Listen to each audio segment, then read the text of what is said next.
2019-20 সাল থেকে বিএনপিকে আমার পছন্দ। আমি শেখ মুজিবুর রহমানের রাজনীতির ইতিহাস শুনেছি, আমি খুনি হাসিনার রাজনীতি নিজের চোখে দেখেছি, আমি শহীদ প্রেসিডেন্ট জিয়াউর রহমানের রাজনীতির ইতিহাস শুনেছি, দেশের খারাপ সময় দেশের হাল ধরা দেশনেত্রী বেগম খালেদা জিয়ার রাজনীতির ইতিহাস শুনেছি। আমার কাছে মনে হয়েছিল বিএনপির রাজনীতি উত্তম, তাই ছোটবেলা থেকে বিএনপিকে আমার পছন্দ।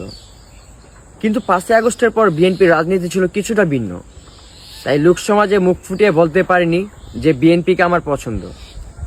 আমি ভেবেছিলাম জাতীয় নাগরিক পার্টি এনসিপি এবং জামায়াতের রাজনীতি হবে অনেকটাই ভিন্ন, কিন্তু ধীরে ধীরে তারা সেই পথকেই অনুসরণ করে যাচ্ছে যেই পথে 5ই আগস্টের পর হেঁটেছিল বিএনপি।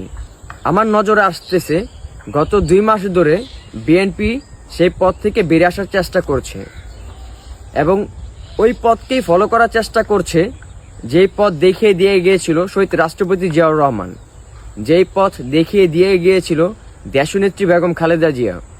তাই আমার মনে হচ্ছে আমার ছোটবেলার পছন্দের দল বিএনপির পাশে থেকে দেশের মানুষের জন্য নিজেকে উজাড় করে দিতে পারলে ভালো লাগবে।